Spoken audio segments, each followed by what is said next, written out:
Bonjour, donc moi je m'appelle Jean-Pierre Tazu, vous avez mon adresse mail qui est là pour ceux qui n'oseraient pas poser des questions pendant le cours, ce qui est vrai que ce n'est pas très facile, vous êtes très nombreux. Et après je dois pas rendre mon train pour être d'astreinte ce soir à l'hôpital, alors j'aurai pas trop le temps de rester, donc il ne faudra pas hésiter pour ceux qui n'auront pas trop de temps, comme moi, à m'envoyer un mail, puis j'essaierai de répondre pour le mieux. Donc aujourd'hui on va faire un cours qui s'appelle Place de l'échographie dans l'exploration des voies biliaires. Alors, pour éviter une version trop catalogue du cours, vous allez voir, j'ai divisé ça plutôt en situation clinique qu'en problème d'imagerie, pour essayer d'être le plus proche possible de la vraie vie. Alors, néanmoins, avant de commencer par la situation clinique, il faut avoir quelques notions d'anatomie simple. Donc on va commencer par l'anatomie et après on verra les différentes pathologies. Donc l'anatomie des voies biliaires, c'est assez simple en fait. Je ne sais pas si vous vous rappelez. Donc je vous ai mis une bili-IRM là que vous avez ici. Vous avez, alors on m'a dit qu'il fallait absolument que je fasse avec la souris, donc je vais faire avec la souris. Vous avez ici, vous voyez, la voie biliaire principale qu'on appelle aussi souvent canal cholédoque. Ici, c'est un bout de canal cystique qu'on voit là un petit peu tourbillonnant et un peu tourbillonné. Entre le canal cystique et la bifurcation, c'est ce qu'on appelle le canal hépatique commun et ça va se diviser après en canaux biliaires droit et gauche avec des variantes qu'on va revoir. Et ensuite, il y a des voies biliaires intrahépatiques qui sont fines. Ici, vous avez le canal pancréatique principal, que vous appellerez pas canal de Wirsung, hein, puisqu'il ne s'appelle pas comme ça normalement. Mais bon, ce n'est pas mon sujet aujourd'hui. Donc, on a vu globalement que les voies biliaires, en gros, c'est un arbre, hein, c'est une structure avec un tronc, la voie biliaire principale ou cholédoque, et puis ensuite des voies qui se divisent. Il y a beaucoup de variantes anatomiques. Je vous ai mis ici les principales, sachant que la distribution la plus classique, celle-là, qu'on appelle aussi modale, ne fait que même pas 60% des sujets. Donc ici, il y a des gens qui ont des variantes et qui s'en portent très bien. Et tous les autres sont très contents de les avoir, mais bon, je ne sais pas. Alors, une des plus fréquentes en général, c'est le secteur latéral droit qui va migrer vers le côté gauche, comme c'est le cas ici. Vous voyez, qui va plus ou moins loin ou plus ou moins proche, etc. Alors vous savez que les canaux hépatiques sont en avant de la bifurcation porte, comme ça figure sur le schéma qui est là, et que vous avez par rapport aux artères, ils sont plutôt à droite et les artères plutôt à gauche. Alors normalement en échographie, on ne voit pas les voies biliaires intrahépatiques. Donc ça c'est bien parce que comme il y avait des variantes, ça évite de pouvoir les distinguer. Et puis, vous voyez les voies biliaires à partir de la convergence biliaire, donc au niveau de la plaque hilaire. C'est petit à cet endroit-là. Et puis, vous verrez parfois le canal cystique, mais c'est très rare et le plus souvent, on ne le voit pas. Donc, si on regarde des échographies, voilà à quoi ça ressemble. En fait, vous avez, en général, en intrahépatique, la structure porte qu'on voit, qui est entourée d'une structure hyperéchogène, qui a un petit peu de paroi et puis un petit peu de structure conjonctive autour. Mais la voie biliaire, pour ceux qui sont prêts, peut-être qu'ils voient un tout petit peu, mais on la devine à peine. C'est vraiment très très fin et c'est à la limite de la visibilité. Ça se voit que chez les sujets qui sont très échogènes, assez faciles à examiner. Pour la plupart des gens, on ne voit pas les voies biliaires intrahépatiques. Par contre, on voit très bien le canal cholédoque, qui se situe, comme je vous l'ai dit, en avant du tronc porte qui est là, qui est plus gros. Hein, c'est un fin canal hypoéchogène, puis ça contient de la bile, hein, c'est de l'eau, et donc le tronc porte est derrière. Donc on peut, si on a un doute, hein, évidemment mettre un peu de Doppler pour vérifier quelle structure correspond au canal cholédoque qui est ici visible. Ça c'est une vue récurrente, ça c'est une vue parasagittale. Alors la vésicule biliaire, en gros c'est une structure ovoïde qui est située, vous le savez, hein, dans une espèce de fossette qui permet de séparer le segment 4 à gauche du segment 5 à droite. Cette fossette là, ce contact entre la vésicule et le foie, il n'y a pas de péritoine. Et on verra après que ça a une importance. Alors en échographie, ça ressemble à une structure ovoïde, hein, puisque c'est ovoïde. Ça contient de la bile, c'est de l'eau. Donc l'eau, c'est hypoéchogène. Donc vous allez se trouver une structure ovoïde. Comme c'est de l'eau à l'intérieur, il y a un renforcement postérieur. Vous vous rappelez de cet aspect assez classique des structures liquidiennes, comme on le voit ici. Voilà, plus ou moins ovoïde, plus ou moins grande. Alors vous trouverez partout dans les livres des mesures. C'est une indication, une mesure, hein, puisque moi je ne suis pas très grand, mais si vous faites 2,15 m, vous n'avez sûrement pas la même vésicule que la mienne. Donc c'est une indication, on dit partout, vous verrez, de 4 cm en diamètre transversal, 10 en longueur. Probablement que quand vous faites 2,15 m, vous faites 10 cm sans problème. Bon, chacun a des variantes et on comprend bien. La paroi est relativement fine, vous voyez qu'on la devine, hein, c'est une structure un petit peu échogène qu'on devine ici. Alors 3 mm, c'est pareil, c'est dans les livres. Ces mesures n'ont de valeur que très relative, hein. Alors il y a des variantes aussi du canal cystique, je vous les ai mises là. Alors c'est surtout intéressant pour le chirurgien, parce que quand il veut ligaturer le canal cystique dans une cholecystectomie, il vaudrait mieux qu'il sache où il s'abouche. Et je pense que vous avez tous vu, si vous faites un peu de pathologie digestive, des complications liées à des abouchements ectopiques qui n'ont pas été bien abordés ou réfléchis. Et par exemple, ce type d'abouchement là peut poser problème. Celui-là aussi, vous voyez où ça s'abouche très très bas pour le chirurgien pour aller chercher le canal cystique et le ligaturer en bas. Et puis il y a des variantes où il s'abouche sur les voies biliaires droites. Évidemment, il ne faut pas ligaturer ici le canal cystique parce qu'évidemment ça pose des conséquences cliniques pour le malade. Alors, le problème, c'est comme je vous l'ai dit, on ne voit pas le canal cystique à l'état normal en échographie, donc de toute façon, nous, on ne peut pas beaucoup aider notre chirurgien. Il y a quelques cas, je vous en ai montré un, où on arrive à voir quand même le canal cystique, en particulier quand c'est cette forme assez longue, là, qui s'abouche assez bas, quasiment dans la tête du pancréas, et comme sur le schéma ici. Et dans ce cas-là, vous avez deux structures parallèles, une et deux, toutes fines, et en général, ça, c'est un canal cystique long. Donc ça, on peut le voir, mais ce n'est pas fréquent. Alors je voulais aussi, avant de commencer la clinique, vous faire quelques rappels sur la lithiase biliaire. Alors les gastro, ils connaissent par cœur, mais les autres peut-être moins. Alors je me suis dit que c'était peut-être pas mal de faire un petit rappel sur la lithiase, parce que c'est quand même la maladie la plus fréquente des voies biliaires. Alors vous savez sûrement, enfin vous vous rappelez j'imagine de vos études, qu'il y a trois types de lithiases. Il y a des lithiases de cholestérol, des lithiases pigmentaires et brunes. Alors moi, comme je suis radiologue, j'aime bien l'image, alors je vais les appeler... graisse, jaune en gros. Il y a les lithiases pigmentaires qui sont noires et puis les brunes, donc ça fait jaune, brun, noir, c'est facile à retenir. Donc la lithiase, c'est hyper fréquent. Hein, vous savez qu'on pense qu'environ 5 millions de Français ont des lithiases, que ça représente une activité chirurgicale non nulle, hein, c'est à peu près 80 000 cholecystectomies pour lithiase ou cholécystite, en théorie pour cholécystite, mais parfois pour lithiase, par an. Et ce qui est assez intéressant de noter, c'est que depuis que c'est fait sous Célio, le nombre a augmenté de 30%. Alors, est-ce qu'il y a une épidémie de cholécystite? Je ne sais pas, mais il faut qu'on se pose des questions. Alors, les lithiases, comme je vous l'ai dit, donc il y a la plus fréquente, c'est la lithiase de cholestérol. C'est 80% de toutes les lithiases en France. Ce n'est pas le cas dans certains pays, mais chez nous, la lithiase de cholestérol domine largement. Donc, c'est un calcul qui est jaune, comme sur cette pièce opératoire, là, vous voyez. C'est du cholestérol, c'est de la graisse. Hein. Ça correspond en fait à la concrétion du cholestérol dans une bile qui en est saturée. Alors il y a plein de causes que vous connaissez, hein, l'obésité, les alternances régime, les gens qui sont sédentaires. Bon, je vous les ai mis là, vous les connaissez, c'est pas très grave. Alors ce qu'il faut bien retenir, c'est que c'est un calcul qui n'est pas bien visible au scan. Je vous ai mis un exemple là. Alors ceux qui sont près, mais pour ceux qui sont loin, c'est pour ça que j'ai fait baisser la lumière, peut-être qu'ils voient quand même. Ici, vous voyez, il y a quelque chose qu'on voit dans la vésicule biliaire, là. Et ça, c'est un calcul de cholestérol. Vous voyez qu'il faut quand même un petit peu avoir l'œil parce que c'est pas dense. Et en gros, c'est un peu comme l'eau et on ne le voit pas bien. Alors parfois, on a un peu plus de chance, comme ici, parce qu'il y a une petite calcification en périphérie, mais globalement... Il faut que vous reteniez, et ça c'est important même pour votre activité d'échographiste, que 20% des calculs de cholestérol, on ne les voit pas du tout au scan. Par contre, en écho, on les voit bien. En écho, vous connaissez la sémiologie des structures entre guillemets calculeuses. Hein, c'est une structure hyperéchogène avec un cône d'ombre derrière. Alors la lithiase pigmentaire, c'est plus rare, hein, c'est entre 15 à 20% des lithiases en France. Alors c'est une lithiase qui est noire, comme sur la pièce que je vous ai montrée là. En fait, c'est le plus souvent en France lié à un problème de défaut de glycéroconjugaison. Donc en gros, c'est la lithiase du cirrhotique. Et d'ailleurs, c'est un bon signe hein, quand sur un examen, vous trouvez des petits calculs comme c'est ici, très denses, vous voyez, très homogènes, très denses chez un patient. C'est un bon signe d'hépatopathie chronique. Mais bon, elles sont très bien visibles parce qu'elles sont très denses. Comme vous voyez, c'est plus dense quasiment que les vertèbres. C'est très bien visible au scan. Mais ce n'est pas très fréquent et elles ne sont pas très pathogènes. C'est-à-dire qu'il n'y a pas beaucoup de cholécystite chez le cirrhotique, il n'y a pas beaucoup d'angiocolite et tout ça.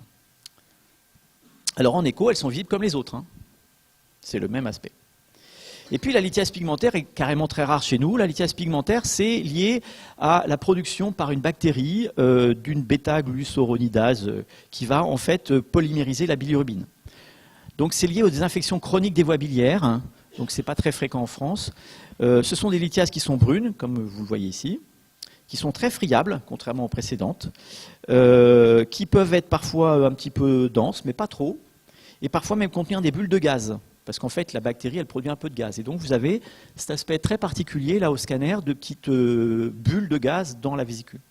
En écho, c'est le même aspect qu'une lithiase de cholestérol, un truc hyper écogène avec un cône nombre. Donc on ne fait pas la différence en échographie entre les différents types de lithiases, mais ce n'est pas forcément l'objectif, on va le voir. Alors voilà, maintenant que j'ai fait un peu de rappel, on va parler un peu des pathologies, et puis je vous ai fait 2 grands chapitres, les voies biliaires, qu'on va voir après, et la vésicule biliaire. Alors la vésicule biliaire, il y a encore 2 grands sous-chapitres. Premier chapitre, l'inflammation aiguë et chronique, mais vous allez voir qu'on va passer vite sur la partie chronique. Il y a des places devant ceux qui ont, si vous le souhaitez. Et puis il y a les lésions tumorales et pseudotumorales. Donc on va voir ces 2 chapitres successivement.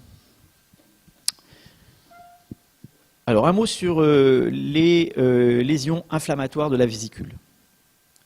Alors en général, c'est pour ça que j'ai fait un petit rappel sur les calculs, en général, les cholécystites sont liées à des calculs. Mais il faut quand même que vous reteniez, et je vous dis ça, je ne sais pas s'il y a des chirurgiens dans la salle, l'objectif c'est de ne pas opérer les malades parce qu'ils ont une calcul dans la vésicule. 80% voire plus des calculs sont asymptomatiques. Ce n'est pas parce qu'on trouve un calcul dans la vésicule que ça explique les douleurs de la patiente. C'est souvent des femmes.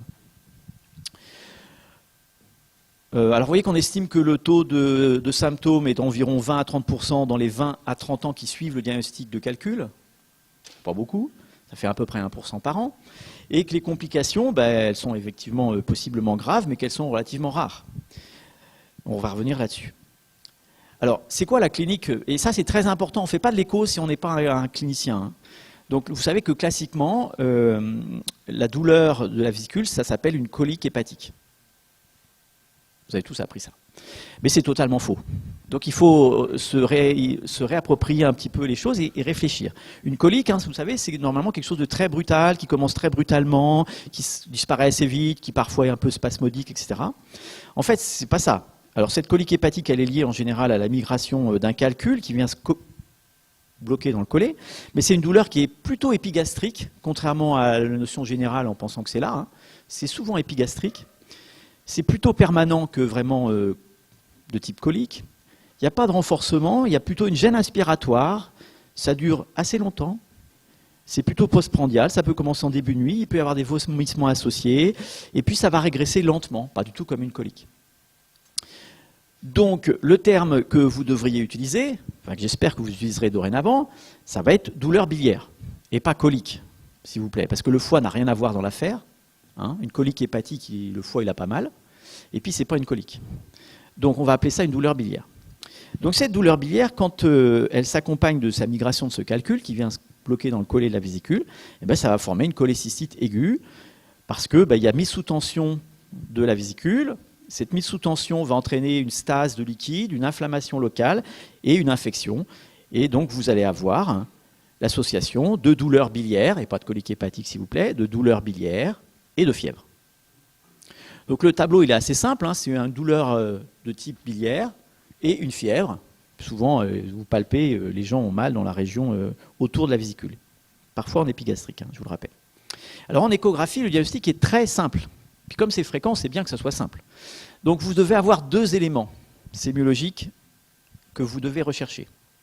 C'est un calcul, parce que je vous ai dit, hein, c'est exceptionnel sans calcul, on va voir que c'est possible, mais c'est rare. Et une vésicule qui est distendue et douloureuse au passage de votre sonde, ce qu'on appelle le signe de Murphy. Donc en gros, je prends ma sonde, je demande au patient où il a mal, je pose la sonde. Si je suis sur la vésicule, ça tombe bien. Si je ne suis pas sur la vésicule, je vais la chercher. Et ensuite, une fois que je suis dessus, je vais appuyer. Est-ce que ça vous fait mal? Ah oui, ça me fait mal. Il vaut mieux prévenir un peu. Et puis, c'est bien ça votre douleur. Ça représente. Oui, et ben voilà, vous avez fait le diagnostic. Donc c'est facile. C'est mieux que le stéthoscope parce que vous savez où vous l'avez mis avec l'échographe. Vous voyez que la valeur prédictive positive de ces 2 signes associés, c'est 92%. Donc ça marche très bien. Pourquoi ce n'est pas 100%? Parce que parfois, il n'y a pas de calcul. Parce que le malade, parfois, il ne va pas vous dire aïe parce qu'il est diabétique, parce qu'il est intubé, ventilé et qu'il a du mal à vous exprimer ce qu'il sent, etc., etc. C'est jamais 100%. Mais c'est 2 très bons signes. Et puis après, Si vous allez chercher dans la littérature, vous allez trouver plein de signes secondaires. Les gens adorent ça, ça fait des articles. Donc, quelle est l'épaisseur limite de la vésicule, la paroi? Jusqu'à combien ça peut être normal? Alors, vous allez vous trouver plus de 3. Quelle est la longueur maximale, le diamètre maximal, voilà, du liquide autour. On met du Doppler, ça se rehausse dans la paroi. On s'en moque. D'accord? Donc, vos deux signes, c'est il a mal et il y a un calcul. C'est une cholécystite. Donc évidemment, je ne peux pas vous le faire en réel. Ça suppose d'aller en stage, voir un peu comment ça se passe. Mais en gros, vous voyez, j'ai ici des tout petits calculs, une vésicule qui est plutôt grande, mais je ne l'ai pas mesurée, hein, je m'en moque. Et moi, quand je mets la sonde dessus, le malade a mal. Ça reproduit sa douleur. Bah, j'ai fait le diagnostic, ça c'est une vue axiale. Ça c'est un autre cas, avec vous voyez, des calculs avec le cône donc caractéristique, l'aspect hypericogène. Et puis ici, la paroi, vous voyez, elle n'est pas épaisse. Hein. Ça ne veut pas dire qu'il n'y a pas de cholécystite. Donc surtout, vous ne tenez pas compte de l'épaisseur de la paroi. Parce que l'épaisseur de la paroi, qui est un truc classique que recopie tout le monde quand on fait un article, c'est complètement non spécifique. C'est-à-dire que vous allez voir dans plein d'anomalies, mais des gens qui auront pas mal. Parce que quand il y a une inflammation de contiguïté, par exemple un diverticule du côlon droit, par exemple, je ne sais pas, moi j'invente n'importe quoi, mais même un ulcère perforé bouché parfois, vous pouvez avoir un épaississement de la paroi de la vésicule par simple inflammation de contact. La paroi est épaisse quand il y a de l'acide, chez même le cirrhotique sans acide, parce qu'il y a des réseaux caverneux intrapariétaux qui se développent, qui font épaissir un petit peu la paroi. Les cavernoportes, c'est le même principe, dans une hépatite simplement. Donc la paroi épaisse, ce n'est pas un signe de cholécystite. Hein. Donc je vous montre quelques exemples. Voilà, des malades qui n'ont absolument pas mal quand vous mettez la sonde sur leur vésicule et que vous appuyez, ils ne sentent rien, d'ailleurs il n'y a pas de calcul. Ça, c'est une insuffisance cardiaque droite. Ça, c'est une cirrhose. Vous voyez que la paroi est épaisse, hein, d'accord. Là, c'est un diverticule avec une paroi de vésicule qui est plutôt fine, mais une énorme vésicule plutôt distendue. Vous voyez la taille, ça ne marche pas toujours. Et puis là, la paroi est tellement épaisse qu'il n'y a plus de lumière. En fait, c'est une hépatite virale aiguë. En phase aiguë, parfois, on peut avoir une vésicule qui présente un aspect anormal, sans que vraiment j'ai d'explication à vous donner. Mais en tout cas, il ne faut pas prendre ça pour une cholécystite. D'accord ? Donc si je résume, hein, vous avez retenu, il y a deux signes cardinaux, les deux signes qu'il faut retenir, qu'il faut chercher, et puis laisser deux seuls. Un calcul et le signe de Murphy, là, la douleur à la pression de la sonde. Puis les autres signes, ils sont intéressants, mais vous avez compris que c'était vraiment très secondaire. Si vous les avez, tant mieux. Si vous n'avez pas, tant pis, quoi. Parce que, par exemple, le signe de Murphy, c'est vrai que tous les signes peuvent manquer. Le signe de Murphy, chez un diabétique, des fois, ça ne marche pas. Chez le sujet très âgé, vous avez beau appuyer, il a à peine mal. Oui, on ne sait même pas s'il a bien compris ce qu'on lui demandait. Enfin voilà, on ne sait pas. Les malades de réanimation, ça ne va pas marcher. Le calcul, il y a effectivement certains cas, ce n'est pas très fréquent, mais il y a des cholécystites allotéasiques chez les malades de réanimation, pour probablement des problèmes d'alimentation parentérale. Vous pouvez aussi avoir des formes de cholécystite avec une toute petite vésicule rétractée, par exemple si elle est perforée. Le liquide est parti, soit dans le duodénum, soit dans le péritoine. Voilà. Les cholécystites chroniques, elles ne sont pas distendues. Et puis, comme je vous l'ai montré, la paroi épaisse, ça ne marche pas. Donc en fait, quand vous avez des problèmes, parce que vos deux signes cardinaux ne sont pas présents, et dans toutes les formes compliquées, gangréneuses, emphysémateuses, perforation, abcès, etc., je suis désolé, mais vous êtes en formation écho, mais il faudra faire un scanner. Parce que l'échographie, c'est un examen de première intention, mais dans les formes compliquées, il faut aller au scanner. Toutes ces formes compliquées, elles sont nombreuses en fait de cholécystite. Hein. Je vous ai mis une liste ici, gangréneuse, emphysémateuse, perforation. Je vais vous montrer pourquoi en écho on ne peut pas faire le diagnostic. C'est difficile en tout cas. La fistule duodénale, qu'on appelle aussi le syndrome de Bouvray, les torsions, alors là c'est très compliqué. Les abcès associés du foie, c'est plus simple de les voir au scan qu'à l'écho. Et les formes chroniques. Alors voilà par exemple une forme emphysémateuse de cholécystite. J'ai mis des flèches parce que vous voyez ce que vous voyez là, en fait, c'est un croissant gazeux qui est là. Là. Mais la vésicule, vous ne savez pas où elle est parce qu'en fait, le croissant gazeux, il vous arrête tous les ultrasons. Derrière, vous avez une barrière hypoécogène. Je ne suis pas sûr que ce soit la vésicule. Je fais l'écho, je dis, je n'ai pas vu la vésicule. Alors, évidemment, pour dire qu'il y a un diagnostic de cholécystite, ça va être compliqué. Et donc, il suffit de faire un scanner sans injection et vous allez évidemment trouver l'explication. En fait, toute la paroi de votre vésicule, elle est pleine d'air. Donc, c'est un arrêt complet des ultrasons et vous ne voyez rien derrière. C'est une vraie cholécystite emphysémateuse, c'est une forme grave, hein, souvent observée chez les diabétiques, avec une nécrose de paroi. C'est une inquiétation chirurgicale. Il ne faut pas s'arrêter au fait que vous n'avez pas vu la vésicule en se disant il y a peut-être une agénésie de vésicule. C'est exceptionnel. Hein. Vous ne l'avez pas vu, vous faites un autre examen, c'est peut-être une forme compliquée. Voilà une forme gangréneuse. Alors, à l'écho, vous voyez, on voit très bien la vésicule. Il y a du sludge, il y a une paroi qui est un petit peu irrégulière, un peu épaisse, ça fait mal quand j'appuie. Mais par contre, le malade, il n'est pas bien, il est presque en état de choc. Et en fait, cette forme, c'est une nécrose de la paroi. C'est difficile à évaluer en échographie. Vous avez beau mettre le Doppler, comme la paroi est, vous voyez, un petit peu feuilletée. On ne sait pas très bien si on n'a pas de vaisseau parce que la paroi est fine ou parce qu'il n'y a plus de vascularisation. Et au scanner, c'est très facile. Hein. Vous faites sans et après injection, puis vous voyez que la paroi ne se rehausse pas du tout. C'est-à-dire qu'elle est complètement nécrosée. Évidemment, on voit en plus ici, on a de la chance, le calcul, parce que même s'il est hypodense, en fait, dans ces formes, souvent il y a une hémorragie intravésiculaire qui fait que ça moule le calcul et qu'on le voit. Donc, dans ces formes graves où le malade ne va pas bien, où on ne comprend pas très bien ce qui se passe, vous n'en restez pas à l'échographie, ou alors vous alertez vos chirurgiens en tout cas pour qu'ils viennent voir le malade. Voilà ici un abcès sur une cholécystite, c'est plus facile à voir au scan que chez le malade qui a mal, vous avez du mal à voir en récurrent le haut du foie, c'est plus facile. Voilà par exemple un autre exemple compliqué où vous avez une cholécystite ici au scan. Et il y a accompagné à cela une pyélophlébite, c'est-à-dire une infection septique du tronc porte. Bon, en fait, on avait un doute parce qu'on ne savait pas très bien à l'écho si c'était parce qu'on avait mal réglé la machine, qu'on ne voyait pas bien, on avait un mauvais accès au tronc porte. On a confirmé au scanner qu'il y avait une thrombose septique de son tronc porte. Le syndrome de Bouvray, vous savez que c'est, enfin vous savez peut-être que c'est une description ancienne, hein, c'est une fistule entre la vésicule et une structure digestive, en général le duodénum. Mais vous voyez qu'il y a plein de trajets possibles. Hein. Monsieur Bouvray, c'était un cardiologue, donc vous voyez qu'il n'y a pas de saut métier, on peut décrire plein de choses différentes. Et donc le calcul en fait va migrer par une fistule spontanée liée à l'inflammation, avec le structure digestive en général du duodénum, mais ça peut être le côlon. Et il va aller ensuite se bloquer au niveau d'une structure digestive pour faire un syndrome occlusif. Et en général, c'est comme ça qu'on va observer la maladie, la découvrir. Donc la mortalité est relativement élevée parce que ça touche surtout des sujets âgés. Et en fait, l'urgence, c'est l'occlusion. Ce n'est pas trop le problème de la vésicule. Mais, je vais vous montrer ce que ça donne en échographie. En échographie, vous n'êtes pas bien parce que la vésicule, elle est pleine d'air, puisqu'il y a une fistule avec une structure digestive. Donc vous avez le même problème. Hein. Vous dites, voilà, je vois des croissants gazeux partout, c'est peut-être du tube digestif, c'est peut-être la vésicule, je ne sais pas où elle est. Alors par contre, il y a un élément qui doit vous alerter, c'est qu'il y a une aérobilie. Et donc, quand il y a une aérobilie, c'est qu'il y a une communication entre la voie biliaire, quelque part, et une structure digestive. Et le malade est en occlusion. Alors c'est rare qu'on vous envoie le malade en échographie pour une occlusion. Puis comme c'est comme ça que ça se présente, bon. Mais si vous faites le scanner, vous allez voir la fistule, parfois, quand vous avez de la chance. Ça, c'est la vésicule, vous voyez, pleine d'air. Le petit trajet fistuleux, et puis le calcul qui est situé ici et qui explique l'occlusion que vous voyez là. Et l'aérobilie qu'on retrouve au scanner, bien sûr. Alors, la cholécystite chronique, j'y reviendrai tout à l'heure, mais c'est un diagnostic extrêmement difficile, parce que la cholécystite aiguë, dans une forme simple, c'est assez simple. Il y a les formes compliquées, c'est un peu plus compliqué. Puis alors, la cholécystite chronique, c'est extrêmement difficile, parce que les gens ont des symptômes un peu bâtards, des douleurs chroniques, on ne sait pas très bien. On fait une échographie, et on va tomber sur une vésicule qui est à paroi épaisse, pas forcément très douloureuse quand vous appuyez, et donc le signe de Murphy n'est pas formel. Et vous avez l'impression de voir une masse tissulaire, comme c'est le cas ici. Et on va voir que votre diagnostic, ça ne doit surtout pas être cholécystite chronique. D'accord ? Votre diagnostic, ça va être autre chose. Ça va d'abord être cancer. Donc on va en parler tout de suite après. Puisque le prochain chapitre, ça s'appelle lésion tumorale et pseudotumorale.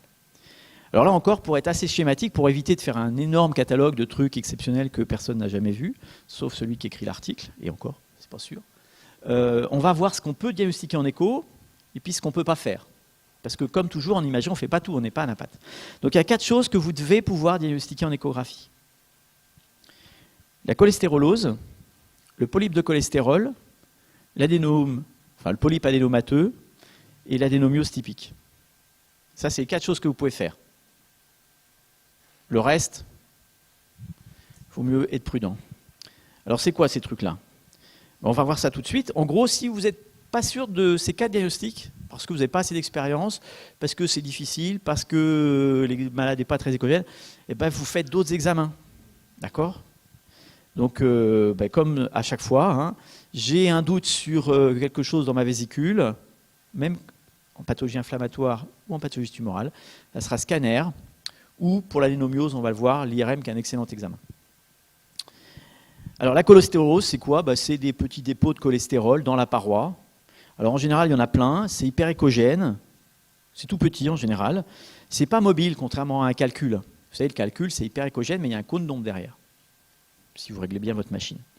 Ben, la cholestérolose, c'est ça. C'est des petites zones hyper écogènes qui vont être attenants à la paroi, un petit peu le même signal que la paroi, qui ne bougent pas. Le malade a beau bouger, faire tourner votre malade à droite, à gauche, ça ne bouge pas.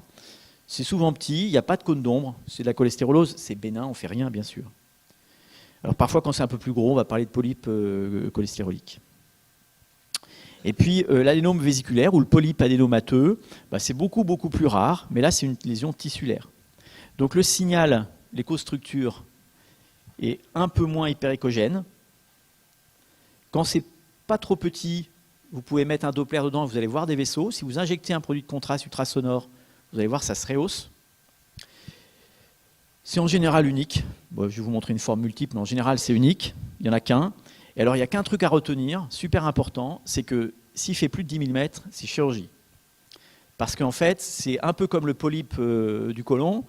Quand il grossit, il s'accompagne de plus en plus fréquemment, plus la taille est grosse, d'un risque de cancer. Donc, au-dessus de 10 mm, on l'enlève. En dessous, qu'est-ce qu'on fait, vous allez me dire? On les surveille, mais il n'y a pas de recommandation sur la fréquence de la surveillance. Donc, il faut au moins faire une surveillance tous les ans en échographie, quoi. D'accord?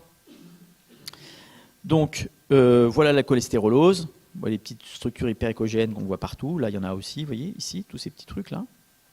Ça, là. C'est très fréquent, on en voit plein. Voilà des polypes. Enfin, ici, un, et puis là, une forme multiple. Alors, vous voyez qu'ici, on voit bien que c'est tissulaire, c'est moins hyperécogène que la paroi. Hein. Et quand je mets du Doppler, je vois qu'il y a un pied, en fait, qui est vascularisé. Donc, c'est bien un tissu. C'est un polype. Il faut que je mesure sa plus grande dimension. Plus de 10 mm, chirurgie. Donc, par exemple, celui-là, il est gros, hein. Vous voyez, il est un peu polylobé, tout ça. Il y a un vaisseau que je enregistre dedans. D'ailleurs, c'est une structure veineuse que j'enregistre. Et bien, j'envoie ce malade à la chirurgie. L'anénomiose, en fait, c'est une anomalie dont on ne connaît pas la cause, qui est la 4e lésion que vous pouvez diagnostiquer en écho, parfois. Donc, ça ressemble à une masse tissulaire. C'est une espèce d'hypertrophie kystique de l'épithélium de la vésicule biliaire, qui va former une espèce de kyste dans lequel le liquide biliaire va stagner. Il peut y avoir des petites calcifications qui se créent dans ces kystes épithéliaux là. Et ça touche préférentiellement le fond et le corps de la vésicule. Et il y a quelque chose qui est assez évocateur, c'est que ces petits kystes là, parfois ils sont assez gros pour qu'on les voit. Donc ça, si vous les trouvez, il faut y penser. Et puis deuxième signe, c'est que comme il y a des microlithiases qui se créent dans ces kystes là, dans la paroi, vous avez des artefacts en queue de comète. Vous savez ce que c'est, les artefacts en queue de comète, hein, je pense qu'on a dû vous en parler. Vous avez un petit spot hyperécogène et puis derrière des petits spots encore hyperécogènes, mais de plus en plus décroissants en profondeur. Et ça, c'est assez évocateur. Alors parfois, on a une vraie lithiase qu'on arrive à voir, et puis parfois, c'est qu'une masse solide, et là, ça devient difficile. Donc retenez l'image de petits kystes dans la paroi, là, au sein duquel va stagner la bile, et ça va évoluer vers des micro-calculs ou parfois des gros calculs. Donc vous voyez qu'ici, par exemple, j'ai un vrai calcul avec son cône d'ombre.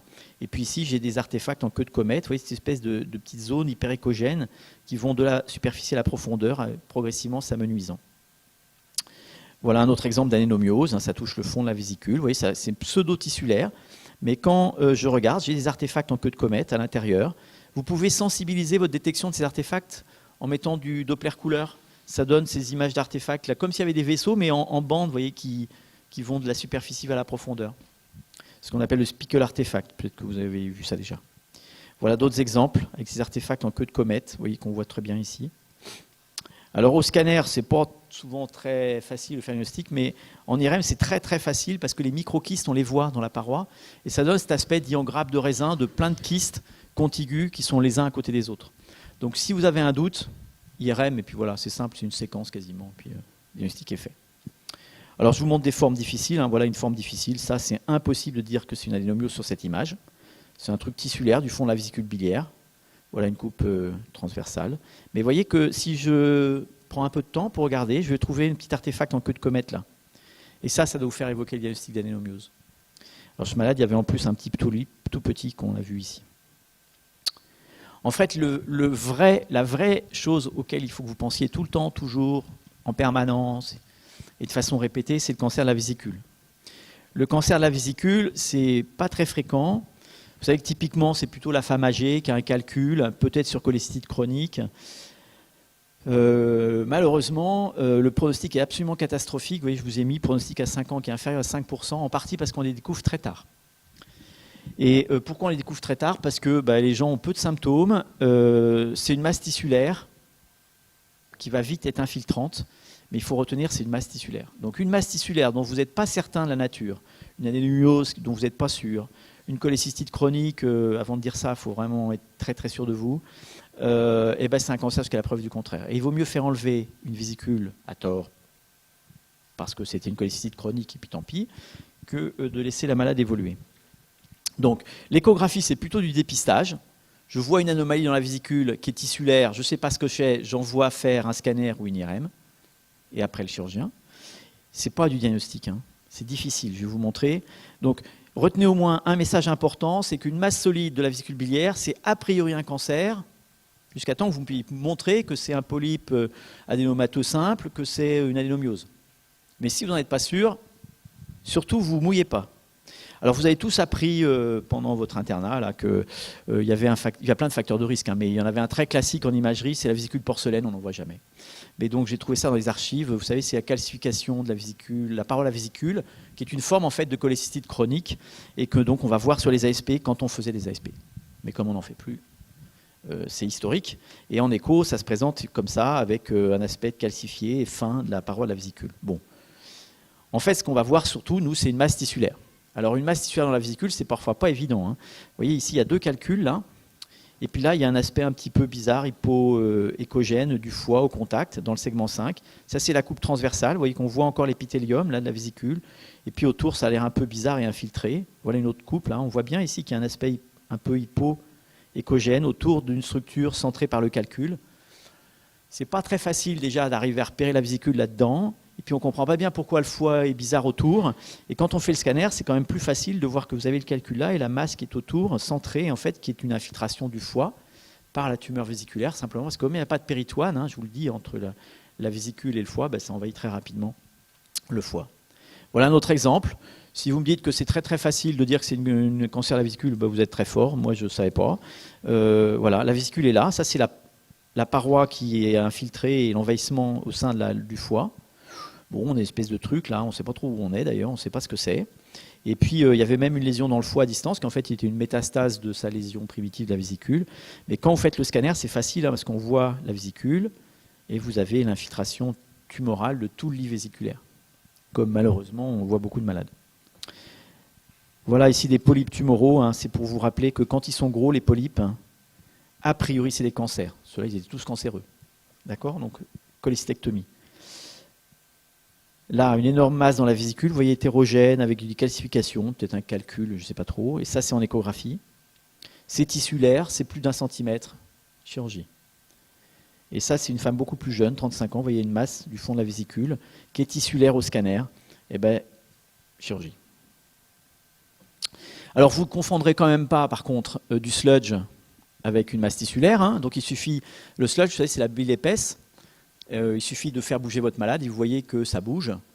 Et puis si vous avez un doute, vous injectez un produit de contraste ultrasonore et vous verrez qu'il n'y a aucun rehaussement, alors que dans les tumeurs de la vésicule, il y a un rehaussement après injection de produit de contraste. Donc il suffit de... ça, c'est pas une masse tissulaire, hein. Je fais bouger, je vois dans mes petits yeux que ça bouge. Si je mets du Doppler, il n'y a aucun rehaussement, aucune vascularisation là-dedans. C'est simplement du sludge et qui bouge. Et parfois, quand c'est très épais, très visqueux, ça bouge lentement, hein, donc il faut prendre son temps. Et si vous avez un doute, vraiment, vous injectez un produit de contraste ultrasonore, vous verrez, il n'y a aucun rehaussement. Vous verrez la paroi à la vésicule qui se rehausse, et puis autour, le sludge. Et c'est assez facile de faire le diagnostic différentiel. Puis il y a des fois, on ne s'en sort pas, hein. Vous voyez là, voilà, on a dit que c'était un cancer, puis on s'est trompé. Pourquoi on a dit que c'était un cancer? Parce que c'est une masse tissulaire. Il y a du Doppler dedans, donc c'est bien une masse, c'est bien vascularisé. Puis le foie autour ne nous semblait pas normal en écho. Vous voyez, on avait un aspect un peu hypo-échogène, comme on le voit ici. La masse tissulaire là, le calcul, donc tout va bien. J'ai bien un aspect d'infiltration, entre guillemets, du lit vésiculaire, une masse tissulaire dans la vésicule, vascularisée. Jusqu'à la preuve du contraire, c'est une cholécystite. C'est un cancer. On l'a opéré, c'est une cholécystite chronique. Et on a bien fait. Parce que ce n'est pas parce que vous vous trompez que vous avez eu tort, vous avez bien fait. Et pourquoi il y a un aspect hypoéchogène du foie? Probablement qu'il y a un aspect inflammatoire en fait, au contact du foie qui fait que cet aspect est infiltré d'eau et apparaît plus hypoéchogène. Voilà encore un exemple, hein, pareil, même attitude. J'ai un calcul, j'ai une masse tissulaire du fond de la vésicule. J'ai l'impression que c'est pas très bien limité cette masse, hein, ça a l'air de se prolonger, vous voyez, un petit peu autour dans le foie, là, je ne sais pas dire bien où ça s'arrête. C'est vascularisé, pour moi c'est un cancer, c'est chirurgie. Puis c'est encore une cholestite chronique, mais tant pis. Si vous faites ça, vous avez bien fait votre travail. Vous êtes trompé, vous avez bien fait votre travail. Donc si on résume cette première partie simple, j'espère. Pour la vésicule biliaire, l'examen de première intention, c'est l'échographie. Ça c'est bien pour un cours sur l'échographie. Si la lésion pour les masses est caractéristique, c'est-à-dire un polype de cholestérol, une adénomiose, un polype qui fait moins d'un centimètre, on s'arrête. Vous n'avez pas besoin d'autre chose. Vous êtes suffisamment confiant dans votre diagnostic pour vous arrêter. S'il fait plus d'un centimètre, votre polype, il faudra faire une surveillance, sachant que personne n'a dit exactement et n'a de données scientifiques pour dire à quelle fréquence il faut le faire. Mais bon, vous faites une surveillance échographique. Donc, plus d'un centimètre, mon polype, il faut le faire enlever. Et ça, c'est important que vous le reteniez, même si ce n'est pas fréquent, il ne faut pas rater ça. Et puis, toutes les lésions douteuses, tissulaires, vous les envoyez faire des examens complémentaires, pour être sûr que c'est peut-être une simple adénomiose, qui se présente un peu bizarrement à l'échographie. Mais oubliez, gardez toujours dans votre tête que ça peut être un cancer. Donc ça, c'était la première partie de ce cours. Et maintenant, on va voir les voies biliaires. C'est un grand chapitre, hein, les voies biliaires. Alors les voies biliaires, on va faire pareil. On va se dire que on ne va pas faire la liste de toutes les maladies des voies biliaires, parce que là, on est en postprandial, c'est vendredi, vous en avez marre, vous allez prendre le train, rentrer chez vous, comme moi. Donc, on va essayer de faire ça de façon un peu logique. Et en fait, comme c'est un tuyau, les voies biliaires, hein, vous avez vu au début, ma première diapo, c'est un tuyau, et c'est une pathologie de tuyau. Et la pathologie de tuyau, c'est comme mon tuyau d'arrosage dans Tex Avery, quand je le bouche, ça se dilate. Et donc, il y a deux questions, est-ce que c'est dilaté? Et si c'est dilaté, où est l'obstacle? D'accord? Puis après, quelle est sa nature? Ça fait 3 questions, pas très dur. Alors, d'abord, c'est quoi une voie biliaire dilatée?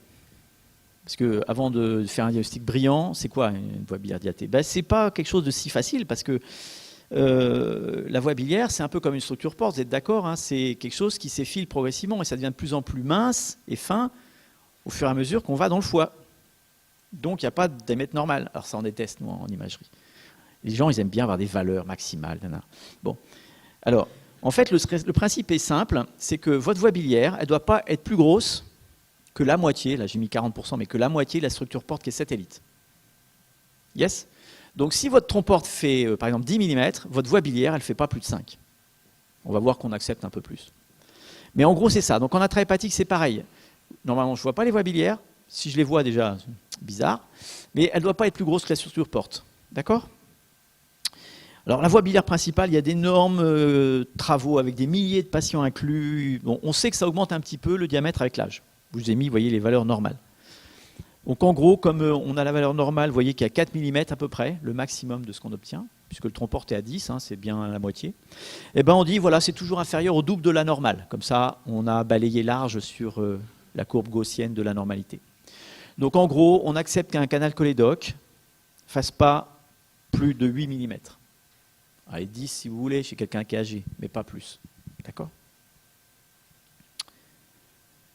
Alors sachez, j'en ai pas parlé là, mais qu'après cholécystectomie, et contrairement à ce qu'on vous a appris, je suis sûr qu'on vous a appris ça, la voie biliaire ne se dilate pas.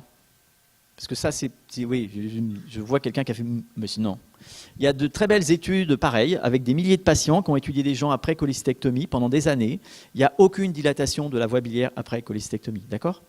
Là, juste la variation, c'est l'âge. C'est-à-dire qu'en fait, si vous êtes cholécystectomisé à 20 ans, et à 80 ans, vous voyez, après 80 ans, elle sera un tout petit peu plus grosse. Mais ça n'a rien à voir avec la cholécystectomie. Donc l'idée du cholédoque réservoir, c'est une énorme bêtise. Donc c'est les mêmes valeurs normales. D'accord? Alors évidemment, ce qu'il faut aussi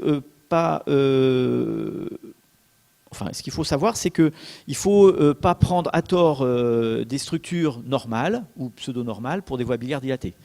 Le plus classique, de temps en temps, je vois ça, c'est les kystes péribiliaires. Vous savez que quand vous avez un syndrome, une polykystose hépatorénale ou dans les hypertensions portales sévères, vous pouvez avoir des dilatations des glandes biliaires, péribiliaires, qui vous donnent des images de pseudo-kystes, là.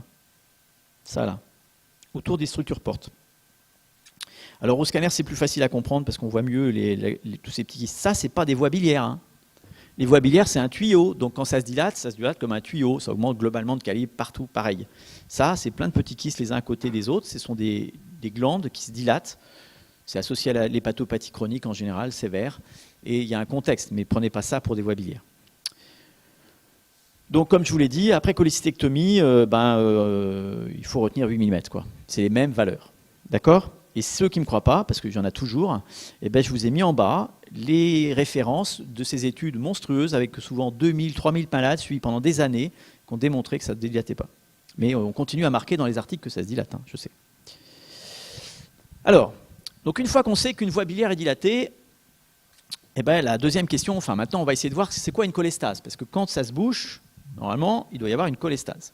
Alors la cholestase, vous vous rappelez, c'est l'ictère clinique ou biologique que vous connaissez, la bilirubine que vous allez mesurer, etc. Bon, tout ça, vous savez. Et donc, on va avoir 3 situations cliniques. Première situation clinique, vos voies biliaires ne sont pas dilatées. Je fais l'écho. Je n'ai pas de dilatation des voies biliaires et il y a une cholestase. Ah. Alors, qu'est-ce que j'évoque? Je ne fais pas de sondage, je sens que vous êtes fatigué. Alors, donc, vous avez retenu, je n'ai pas de dilatation des voies biliaires, j'ai une cholestase. C'est quoi ma démarche diagnostique? Qu'est-ce que je vais proposer aux cliniciens? Parce que là, moi, je suis là pour l'aider. La première hypothèse, c'est que vous avez fait l'examen trop tôt. Et ça va vous faire plaisir. Ça ne sert à rien, quand il y a une cholestase, de se précipiter sur votre échographe, parce que les voies biliaires, ça se dilate lentement. Comme tout tuyau, ça ne va pas se dilater en un jour, quoi. Donc, il faut attendre 2-3 jours pour qu'une fois que vous avez un obstacle en place, que ça se dilate. Donc, on ne se lève pas à 3 heures du mat pour faire le diagnostic de dilatation des voies biliaires. Ça ne sert à rien. Vous attendez largement le lendemain matin. C'est sympa, ça. Non? C'est un bon message à retenir. Donc, première hypothèse, les voies biliaires sont peut-être dilatées, mais comme je suis arrivé trop tôt, je ne les ai pas vues. Donc, je refais. Deuxième hypothèse, c'est une lésion inflammatoire des voies biliaires elles-mêmes. Et là, vous allez chercher quoi en échographie? Vous allez chercher un épaississement des parois des voies biliaires, qui sont en général un peu hyperéchogènes. Il y a souvent un contexte, hein, mais parfois non. Et vous avez parfois quelques petits artefacts au niveau de ces voies biliaires un peu épaissies, à parois un peu épaissies, mais qui ne sont pas dilatés. Un petit artefact en queue de comète, comme on a vu tout à l'heure. Alors voilà un exemple de ces artefacts, vous voyez, qu'on peut trouver parfois en queue de comète sur les voies biliaires, ou ici, que vous voyez encore mieux ici. Ça, il faut, s'il y a une cholestase, un contexte, penser à une éventuelle cholangite. Alors, voilà ici un autre exemple, avec une paroi qui est là franchement épaissie, qu'on voit bien.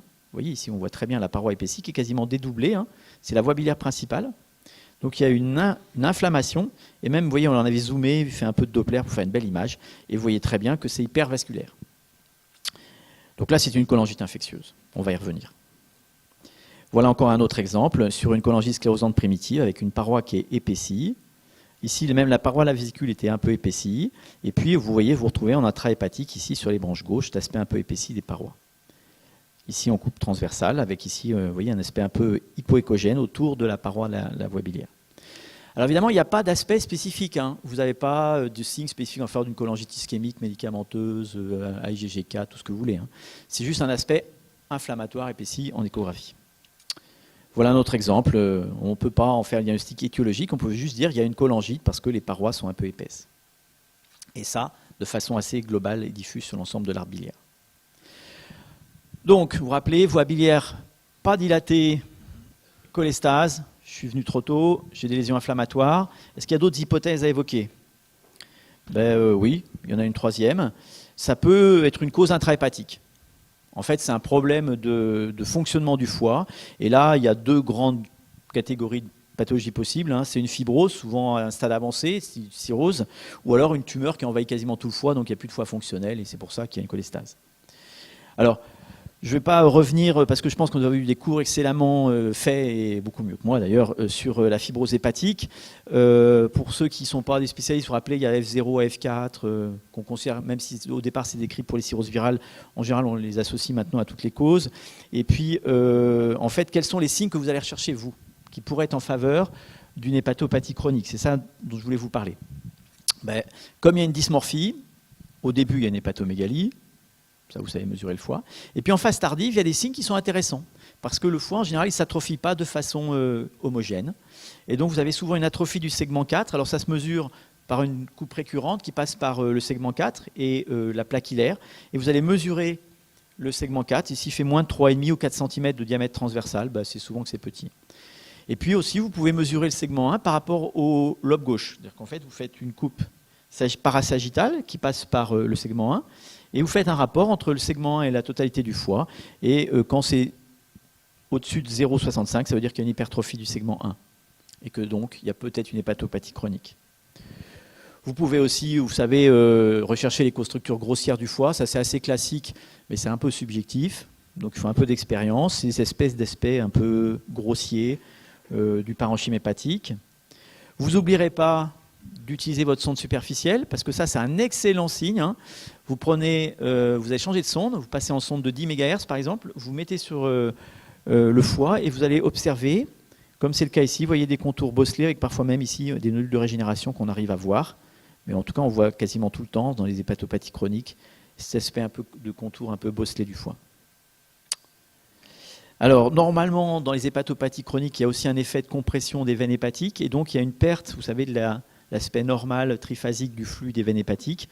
Donc, c'est très facile de regarder votre flux dans les veines hépatiques, ça c'est normal et ça c'est un cirrhotique. Alors attention, ça ne doit pas se faire en inspiration bloquée, ça doit se faire il arrête la respiration et surtout il ne bloque pas, il n'inspire pas. Et puis bah, vous avez plus facile hein, maintenant, si vous disposez soit d'un fibroscan, mais ce n'est pas un vrai échographe, soit d'une machine de type supersonique ou Siemens, comme je vous l'ai mis là, et ben, il suffit de mettre une petite boîte de mesure et vous fait une mesure de dureté du foie qui vous donne une corrélation sur une population entre cette mesure et la dureté du foie et donc l'évolution fibrosante de la maladie. Et puis, bah, je vous l'ai dit, donc c'est soit une hépatiopathie chronique, soit une tumeur hépatique. Vous voyez deux exemples là où vous avez un envahissement massif du foie par des tumeurs qui étaient ici secondaires. Vous voyez, ça c'est une tumeur, ça c'est une autre, et le foie sain il est là. Hein. Il n'y a pas grand-chose. Pareil, là, une tumeur, une autre, et là le foie sain c'est ce qui est écogène au milieu. Donc ouais, c'est normal qu'il y ait une petite cholestase. Hein. Donc quand le volume du foie résiduel est insuffisant, bah, il paraît une insuffisance hépatique, quoi.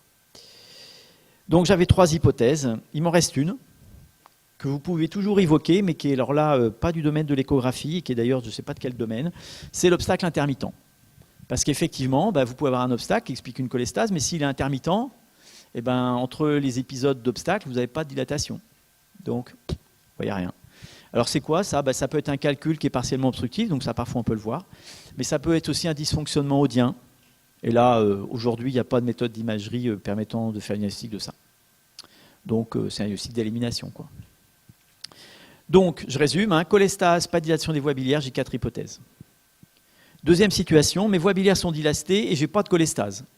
Alors là, vous pensez à quoi? Pense à rien. Bon, et ben alors, on va essayer de trouver quelque chose quand même, parce que autrement, ce serait bizarre. Donc, en fait, il y a un premier diagnostic à évoquer systématiquement, c'est le kyste du cholédoque. Et le kyste du cholédoque, ce n'est pas quelque chose de rare, même chez les adultes. Si vous ne faites pas de pédiatrie, vous allez en voir, parce que comme les gens sont asymptomatiques, ils n'ont pas de cholestase, ne fait pas de douleur, et ben vous allez trouver cette malformation à l'âge adulte. Alors, vous savez sûrement hein, qu'il y a différents types de kyste du cholédoque. Ça, c'est un schéma issu de la littérature avec 5 types de kyste du cholédoque. Alors, le diagnostic en écho, il n'est pas très facile. Parce que, en fait, vous allez vous retrouver devant une énorme boule kystique, là, de liquide, et puis vous n'avez pas le cholédoque. Vous êtes un peu perdu, quoi. C'est quoi ce truc? Je ne sais pas ce que c'est. Il y a une masse bizarre dans le hile hépatique. Voilà. Là, vous voyez, j'ai une grosse masse, là. Alors ça, c'est le pancréas. Ça, c'est le confluence splénomésaraïque. Là, vous avez le rachis. Vous voyez, j'ai ça. Une espèce de masse kystique là, dans le hile. Et je ne sais pas ce que c'est. Et en écho, vous avez beau tourner autour, comme vous avez une vue partielle et qui n'est pas 3D, c'est difficile de se rendre compte. Et alors, c'est vrai que si vous faites une opacification rétrograde, c'est quand même beaucoup plus facile à comprendre que ça correspond à un kyste de type 1. Voilà un autre exemple. Ici, encore une énorme masse. Voilà.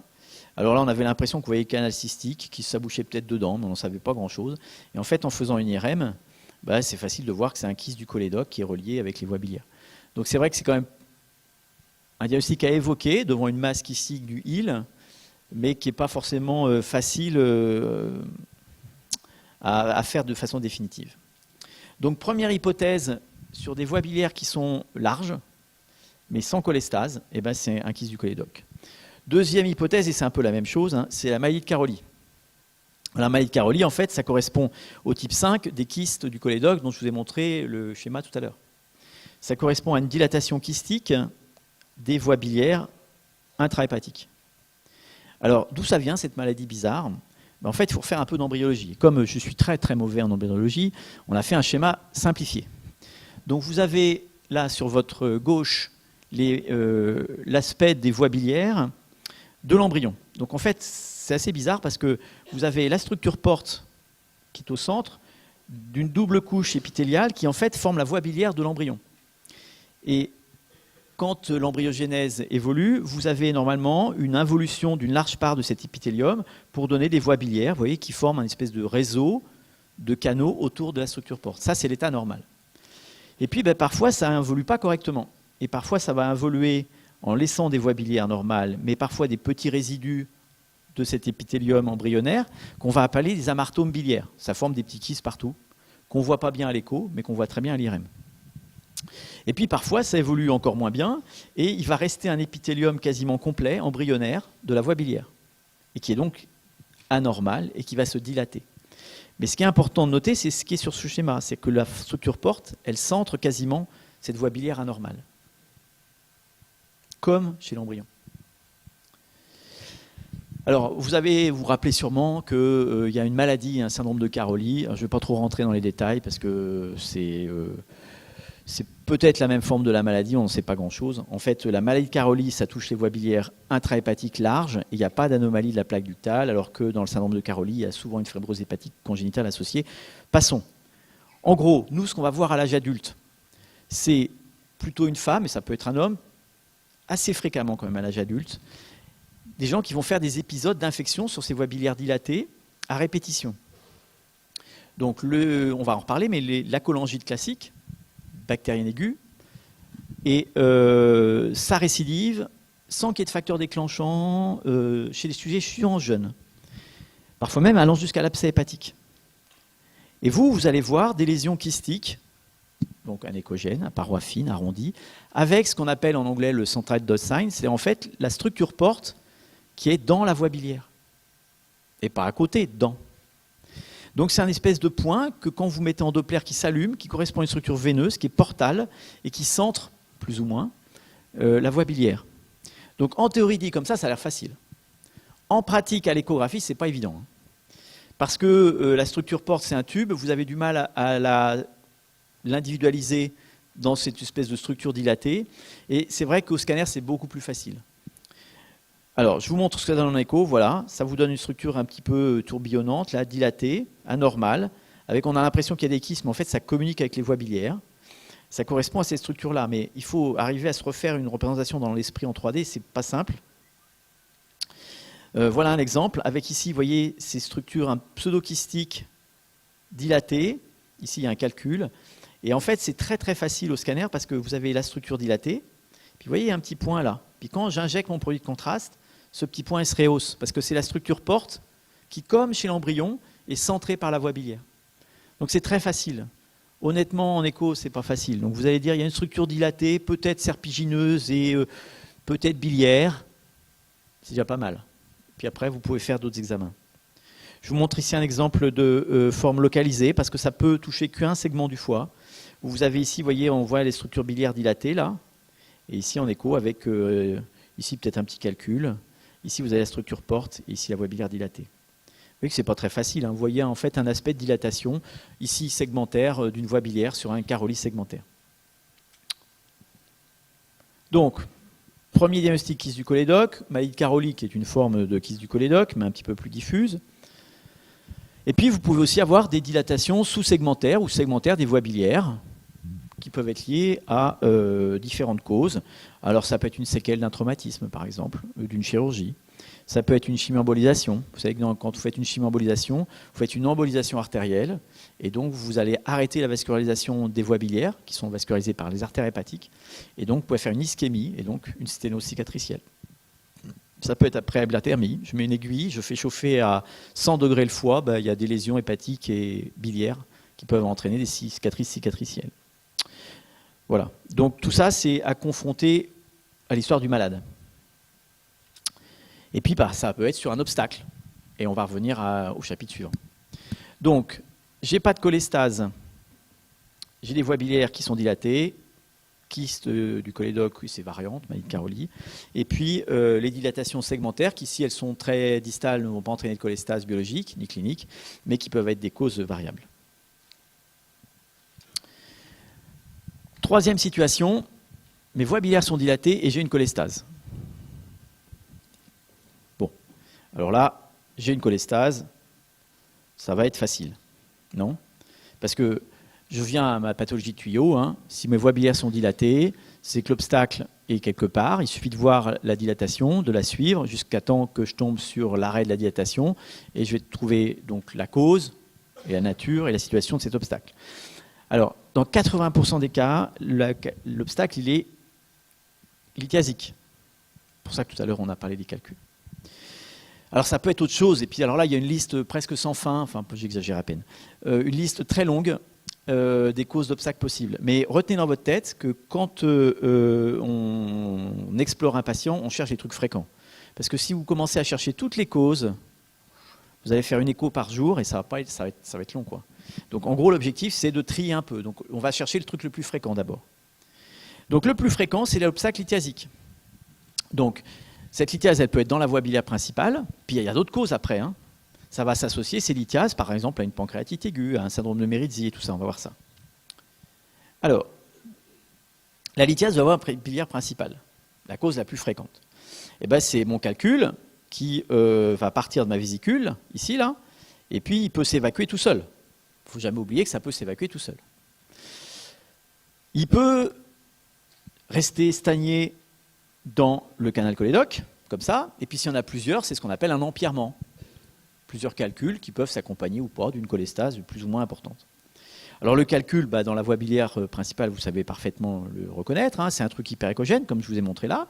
Il y a un cône d'ombre, le truc noir derrière là, parce que simplement les ultrasons sont tous réfléchis par la structure qui est très très échogène, et donc derrière il n'y a plus d'ultrasons, donc on voit rien. Voilà, là il y a les calculs qu'on voit de petite taille, il y en a un gros, là c'est dans la vésicule, vous voyez il y en a plein dans la vésicule, bon, c'est un diagnostic assez simple en échographie si le patient est échogène. Alors ce qu'il ne faut absolument pas faire, c'est ça. Alors ça c'est Poitiers, donc je vous dis on ne fait pas tous les jours ça, hein, mais des fois on ne fait pas bien. Donc voilà ce qu'on fait. Donc malade, 78 ans, cholestase modérée, scanner. Donc on fait le scanner, vous voyez il est bien le scanner, hein, parce que la malade n'a pas le calcul dans la vésicule. Là on a fait une jolie reconstruction sur la voie biliaire principale, vous êtes d'accord, il n'y a rien. Donc j'ai une cholestase sur une voie biliaire qui n'est pas dilatée. Vous vous rappelez de mes hypothèses, je vais faire quoi là? Sauf que, évidemment, comme on fait à Poitiers très très bien, on a fait une bile-IRM. Et la bile-IRM, elle vous montre quoi? Elle vous montre qu'il y a plein de calculs dans la vésicule, mais il y a un empierrement cholédocien. On a juste oublié de faire l'écho, quoi. Donc là, il y en a pour 1 000 €. Et quand on aurait fait l'écho, vous voyez, c'était facile. On voyait le sludge très bien. Enfin, on l'a fait après, hein. Voilà. Alors, le message, c'est que les calculs, ça se voit très bien à l'écho et très mal au scan. Et au moins dans 20%, on ne les voit pas du tout, comme là. Donc, vous faites des échos et vous rendrez service aux malades et à la Sécu en même temps parce que c'est moins cher. Donc, on a vu que ce calcul, il peut s'évacuer tout seul. Il peut stagner, s'il y en a plusieurs, faire un empierrement. Et puis, il peut, si ça stagne et ça surinfecte, exactement comme dans la vésicule, faire ce que vous avez appris, c'est-à-dire faire une angiocolite. Vous êtes d'accord? Ouais. L'angiocolite, ça migre, boum, ça stagne, et la stase s'accompagne d'inflammation, puis d'une infection, etc. Et puis, si l'obstacle est un tout petit peu plus bas, ça fera une pancréatite. Okay. Alors, l'angiocolite, donc on sait que très fréquemment, c'est lié à un calcul. Alors, moi, j'aimerais bien qu'après ce cours, vous ne parliez plus d'angiocolite, si vous voulez bien, me faire plaisir. Parce que ça n'a rien à voir avec les vaisseaux. Angio, c'est vasculaire, vous êtes d'accord? Et puis la colite, c'est nul, parce que ce n'est pas une colite non plus. Donc, cholangite bactérienne aiguë, en fait, c'est une traduction du mot anglo-saxon, qui est beaucoup plus logique. C'est bien une cholangite, une inflammation des voies biliaires. C'est bactérien et c'est aigu, donc c'est une cholangite bactérienne aiguë. Donc on va oublier le mot d'angiocolite, qui ne veut rien dire. Et évidemment, l'angiocolite, la cholangite bactérienne aiguë, ça s'oppose à la cholangite chronique, qui est plutôt rare dans nos contrées, mais plutôt fréquente dans les pays en voie de développement, qui peut être parasitaire, et puis il y a des formes fréquentes en France, virales, voilà. Et puis il y en a une qui est très connue des gastro-entérologues, qui sont passionnés par ça, qui est la cholangite sclérosante primitive, qui est une forme de cholangite chronique. Alors, on va revenir sur notre cholangite bactérienne aiguë, et on va oublier le mot d'angiocolite. Vous vous rappelez, donc mon calcul migre, il se coince là, ça va entraîner une triade de symptômes que vous connaissez, douleur, fièvre, ictère. L'ictère est retardé parce que forcément, pour qu'il y ait un ictère, il faut qu'il y ait une cholestase, une dilatation des voies biliaires, et donc ça demande 24 à 48 heures. La fièvre, elle est souvent brutale, vous connaissez, elle est importante, et puis il y a des douleurs de type biliaire, donc des douleurs biliaires, que vous connaissez. Alors, vous connaissez aussi, je pense, l'aspect, vous savez, des enzymes pancréatiques et de la cholestase qu'il faut rechercher, hein, puisque un pic de cytolyse précoce, c'est intéressant parce que ça vous permet d'évoquer la migration calculeuse. Et ça, c'est pas inutile quand vous faites l'échographie d'aller voir le bilan biologique, et le malade aussi, mais le bilan biologique, c'est pas interdit. Et nous, on va chercher 3 choses, hein, donc l'obstacle, les conséquences de l'obstacle et les éventuelles complications. Donc l'obstacle, dans le cas présent, je vous ai dit 80% des cas, c'est un calcul. Et c'est exceptionnel d'avoir un seul calcul dans la voie biliaire sans calcul dans la vésicule. Donc, même si le malade n'est pas très échogène et que cliniquement ça évoque une angiocolite, une cholangite bactérienne aiguë, vous allez voir la vésicule, vous cherchez un calcul, s'il y en a un, c'est sûrement ça, même si vous ne voyez pas le calcul dans la voie biliaire principale, ce qui arrive, parce qu'il y a des gaz, parce que voilà. Donc, pensez toujours, c'est pas parce que le malade est énorme que je ne vais pas m'en sortir, je ne verrai jamais le cholédoque, c'est pas la peine, je ne vais même pas essayer. Vous regardez la vésicule, s'il n'y a pas de calcul, c'est quand même peu probable, c'est pas exclu, mais c'est moins probable que ce soit une cholangite bactérienne aiguë d'origine mythiasique. Et puis vous allez voir les conséquences, hein, la dilatation, éventuellement l'inflammation, si l'inflammation perdure. Alors pour ça, l'échographie, vous voyez, la performance dans la littérature, elle varie énormément. Hein. Ça va d'une sensibilité de 20%, c'est-à-dire que c'est carrément nul, à 75%. Parce que ça dépend de ce qu'on cherche. Si vous cherchez le calcul dans le cholédoque, vous êtes mauvais, parce qu'il y a des gaz, parce que le malade n'est pas très examinable, il a mal, il est fiévreux, il n'est pas bien. Si vous cherchez juste les calculs dans la vésicule, vous êtes très bon. Et je pense que ça suffit. Après, vous n'avez pas dit où était l'obstacle, de façon formelle, mais ça vous oriente quand même largement. Donc vous retiendrez, comme échographiste, que si vous n'avez pas de calcul dans la vésicule biliaire, dans un contexte de cholangite bactérienne aiguë, il faut quand même largement remettre en doute le diagnostic de migration lithiasique. Hein. D'accord ?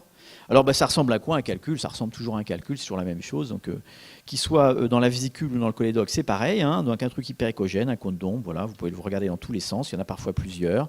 Bon, c'est très bien, c'est facile. Je peux regarder que les voies biliaires intrahépatiques sont dilatées. Voilà, là je peux suivre le trompe-porte, vous voyez, c'est dilaté ici, voilà, je vais suivre ici. Et puis quand je descends, je continue, je vois mon petit calcul, ici sans cône d'ombre. Hein. Méfiez-vous, hein, parce que si vous mettez trop de gain, vous allez diminuer le cône d'ombre. Hein. D'accord ? Donc quand vous cherchez le calcul, vous baissez un petit peu votre gain.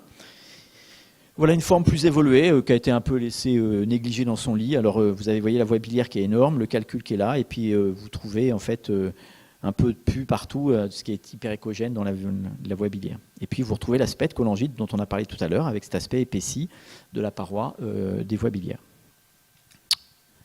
Alors, vous ferez attention à un truc que j'ai déjà vu, c'est le croisement de l'artère hépatique sur la voie biliaire principale. Le petite flèche, là, vous voyez que je vous ai mis là-haut, là. En fait, c'est pas un calcul, hein, vous êtes d'accord, c'est un truc qui est hypoéchogène au centre, qui est hyperéchogène autour, il n'y a pas de cône d'ombre. Et quand le malade bouge, évidemment, ça ne bouge pas. Le canal cholédoque est là. Alors, on a l'impression que c'est dans le canal cholédoque, mais en fait, c'est le croisement de l'artère hépatique qui fait une empreinte sur la voie biliaire principale. Donc, prenez pas ça pour un calcul. Si vous avez un doute, vous mettez un coup de Doppler et vous verrez que ça s'allume, quoi. Donc, si je résume, hein, l'échographie, c'est pas le meilleur examen pour voir le calcul dans la voie biliaire, ça, principal, c'est vrai. Mais pour l'écho, pour la vésicule, on est très bien. Donc, si on veut être positif cet après-midi, on va dire que c'est parfait pour la vésicule biliaire quasiment. Voilà, et c'est déjà pas mal. Le scanner, c'est un mauvais examen, donc vous oublierez, surtout il faut mettre une croix, vous oublierez. Et l'IRM, c'est un très bon examen, vous aurez du mal à l'obtenir en urgence, hein, mais qui est très sensible pour détecter les petits calculs, même très bas situés. C'est juste en limite pour les calculs qui font moins de 3 mm et qui sont enclavés dans l'ampoule de Vater. Là, l'examen est parfois difficile et on peut rater des calculs. Et là, c'est l'écho-endoscopie qui est l'examen le plus performant, mais qui est quand même un peu plus invasive, comme vous le savez. Voilà, alors l'écho-endoscopie, c'est donc retenez que c'est le meilleur examen. C'est un examen quand même qui est invasif, on va dire un petit peu, et qui a des limites, bien sûr, que vous connaissez. Hein. S'il n'y a pas d'accès endoscopique, par exemple post-chirurgical, ou en cas d'aérobie, c'est compliqué. Ça peut être compliqué quand le calcul est haut situé aussi. Voilà. Et vous ne ferez pas d'opacification rétrograde, en particulier par voie endoscopique. Hein. C'est qu'un premier temps d'un geste thérapeutique éventuel d'exérèse. Donc deuxième cause possible de votre calcul qui migre, enfin deuxième conséquence, quand il migre, eh ben, il peut migrer un peu plus bas et se coincer là. Et là, il va entraîner parfois une pancréatite aiguë. Alors la pancréatite aiguë, ben, c'est un diagnostic qui n'est pas du tout échographique. Hein. Vous savez, c'est une association de douleurs pancréatiques, donc je ne vous détaille pas, ce n'est pas mon sujet de cours aujourd'hui, mais qui sont quasiment présentes tout le temps, et d'une augmentation des lipases à 3 fois la normale. Donc il n'y a pas d'imagerie là. Donc quand c'est biliaire, eh ben, il y a souvent une cytolyse avec des alates qui vont grimper en flèche, une espèce de migration là, du calcul qui s'accompagne d'une cytolyse. Et cette migration, elle est associée dans 95% à une origine biliaire, donc il faut la chercher. C'est presque mieux que l'écho, quoi. Donc vous savez que l'écho n'est pas recommandé pour le diagnostic de pancréatite aiguë, parce qu'il y a un ileus biliaire, digestif réflexe qui fait qu'il y a plein de gaz, on a du mal à voir, et que de toute façon, même si on voit, souvent on n'arrive à voir qu'une partie du pancréas, donc ce n'est pas suffisant. Si vous faites une écho, l'objectif c'est de chercher un calcul, même principe. Comme une cause fréquente de pancréatite aiguë, c'est la lithiase, vous allez chercher un calcul dans la vésicule. Si un calcul dans la vésicule, bah, c'est peut-être une origine lithiasique à ma pancréatite aiguë. Si par contre il y a des signes d'hépatopathie chronique, c'est peut-être une origine alcoolique. Voilà comment on fait. Mais l'écho ne sert pas à grand-chose. Donc, l'examen de référence, comme vous le savez, c'est le scanner. Donc, il se fait normalement en urgence si on hésite en diagnostic ou si c'est une forme grave d'emblée, et autrement, on le fera en décalé. Alors, juste parce que je ne peux pas m'empêcher de vous montrer des petits pièges, parce que c'est plus drôle que de voir des trucs, des listes de maladies. Ça, c'est un scanner, très bien fait, vous regardez, centré sur la tête du pancréas. Vous voyez, et donc pour ceux qui n'ont pas trop l'habitude, là, la vésicule est là. Là, c'est le pancréas. Ici, vous avez un bout de duodénum. Ça, c'est l'aorte. Ça, c'est les vaisseaux mésentériques. Et vous voyez que sur cette scoop, je suis très content parce que je ne vois rien, malgré le fait que le malade a une pancréatite aiguë. Eh ben, le pancréas, il a l'air bien. Sauf que si je ne regarde pas mon sens d'injection, je ne verrai pas qu'ici, il y a un beau calcul dans le canal cholédoque qui est là. Vous voyez, c'est la même coupe. Hein. Ça, c'est après injection, avant injection. Donc, si vous faites faire un scanner, pour une pancréatite aiguë, on n'injecte pas d'emblée. Parce qu'autrement, vous ne verrez pas les calculs. D'accord ? Et puis, je vous montre cet exemple. Ça, c'est deux malades différents qui ont deux images qui sont un peu pareilles. Vous voyez ça ? Ça ressemble à un calcul. Hein. C'est un truc dense, un peu comme la vertèbre, qui est situé dans la tête du pancréas. Ici, graisseux, mais situé dans la tête du pancréas. Et puis ici, vous avez une image qui est un peu pareille. Vous êtes d'accord ? Qui ressemble un peu à ça. Un peu plus petite, mais ça ressemble pareil. Et là, il y a une pancréatite. Donc, c'est deux calculs. Ben, pas du tout. D'accord ? Parce que celui-là, c'est sans injection, donc c'est un calcul. Et celui-là, j'ai injecté un produit de contraste que je vois dans mon aorte, et c'est simplement une cholédocyte, une inflammation du cholédoque, au contact de ma pancréatite. Donc l'analyse des images, ce n'est pas juste faire des images, c'est les interpréter en fonction de vos connaissances et d'un certain temps de pratique. Troisième complication possible de la migration de mon calcul dans la voie biliaire principale, le syndrome de Merizzi. Alors Merizzi, c'est un monsieur qui a décrit ça en 1948, c'est rare, donc vous n'en verrez pas tous les jours. C'est souvent associé à un canal cystique qui est un peu long et qui a un trajet parallèle au canal cholédoque, comme on a vu tout à l'heure en entrée de cours, vous vous rappelez ? Alors, c'est souvent plus atypique que l'angiocolite banale, la cholangite bactérienne aiguë. C'est parfois une présentation un peu comme une cholécystite, en fait. Et vous allez comprendre rapidement quand on voit le schéma.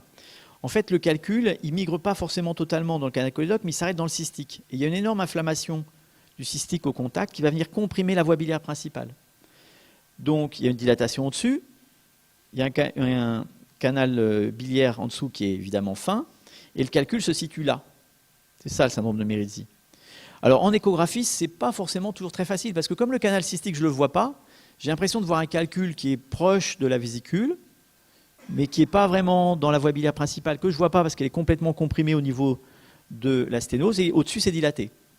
Donc, je ne sais pas trop bien où est mon calcul. Voilà, ici, par exemple, un exemple. Vous avez la vésicule biliaire ici.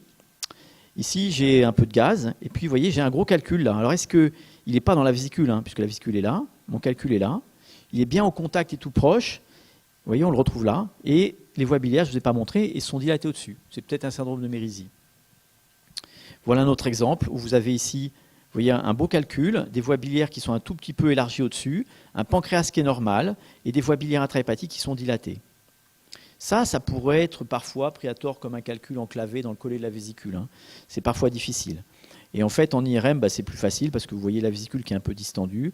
Ici, ça, c'est un scanner où on ne voit pas le calcul, comme souvent. Mais vous voyez qu'en IRM, on voit très bien le calcul en pondération T2 et on voit bien l'effet de dilatation des voies biliaires au-dessus.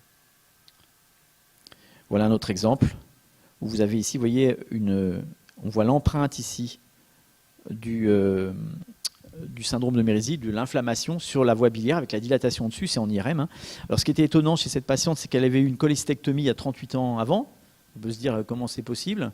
Et bien en fait, vous voyez, ça c'est l'image du calcul. C'est simplement parce qu'il y a une période où on faisait des cholécystectomies qui n'étaient pas entre guillemets complètes. Il n'y avait pas de ligature du cystique et ablation de l'ensemble. Ils pouvaient copier qu'une partie et laisser un calcul en place. Et donc parfois, vous avez le syndrome de Mérisy sur des cholécystectomies. Dernière possibilité de calcul, il n'est pas dans le cystique, il n'est pas dans la voie biliaire principale, il peut être dans le foie, ce calcul. Alors, la lithiase intrahépatique, ça peut être pigmentaire, vous savez, les brunes et les noires. Là.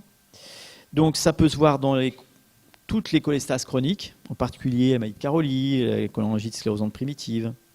Voilà des exemples. Par exemple, vous avez ici une vésicule vide, et puis ici des images de calcification, de calcul hyperéchogène avec un cône d'ombre. Alors, attention, parce que parfois c'est quand même très difficile de séparer un simple granulome séquelaire d'une infection, inflammation antérieure, d'une lithiase dans la voie biliaire. Donc il faut vraiment qu'elles soient organisées, ces calcifications, en chapelet. Vous voyez, elles se suivent sur un trajet linéaire. Parfois on a l'impression qu'elles bifurquent pour dire que c'est des lithiases intra-hépatiques. Hein. On peut les voir dans toutes les infections chroniques, ces lithiases pigmentaires intrahépatiques. Et là, il y a une liste qui est très longue. Je vous ai dit qu'il y a des cholangites récurrentes bactériennes qui sont surtout fréquentes dans les pays d'Amérique du Sud et les pays pauvres d'Asie. C'est très probablement lié à des difficultés médico-économiques locales. Et je vais juste vous montrer un exemple, on n'en voit pas beaucoup en France, je vais vous montrer un exemple qu'on m'a donné en IRM, parce que je n'ai jamais vu en écho, de multiples petits calculs, vous voyez, dans des voies biliaires qui sont dilatées. Alors ça c'est en T1, ça c'est en T2. Vous voyez, il y en a plein partout, il y en a un gros ici. C'est associé, il y en avait un dans la voie biliaire principale. C'est associé, ces calculs pigmentaires, à des infections chroniques des voies biliaires. Voilà un autre exemple, ici au scanner, on voyait les calculs sur le foie gauche, ce foie qui est atrophique, ce qui montre bien que la cholestase est chronique. Et puis vous pouvez avoir des calculs intrahépatiques de cholestérol. Alors ça, il y a des gens qui disent que ça pourrait remonter, vous voyez, ça partirait le calcul dans la vésicule, il pourrait prendre le cystique puis remonter. Alors tout le monde n'est pas d'accord. Il y a des gens qui pensent que c'est très probablement très rare, voire ça n'existe pas. Et en fait, ce qui est le plus fréquemment évoqué, c'est ce qu'on appelle le LPAC syndrome. Alors, le LPAC syndrome, je ne sais pas si vous connaissez, c'est lié à une mutation d'un gène. Donc, en fait, dans l'hépatocyte, ça, c'est l'hépatocyte vu par moi. Donc, vous voyez qu'il n'est pas très beau, mais ça ressemble de loin. Donc, l'hépatocyte, en fait, il a un système qui permet en fait, de sécréter des acides biliaires, des phospholipides et du cholestérol. Et en fait, dans cette maladie, le LPAC syndrome, qui est une mutation du gène MDR3, eh bien, il n'y a plus de phospholipides. Et donc, vous avez un excès de concentration d'acide biliaire qui va entraîner une inflammation et un excès de cholestérol qui va entraîner une lithiase intrahépatique. Alors, ce LPAC syndrome, ça veut dire Low Phospholipid Associated Cholelithiasis Syndrome.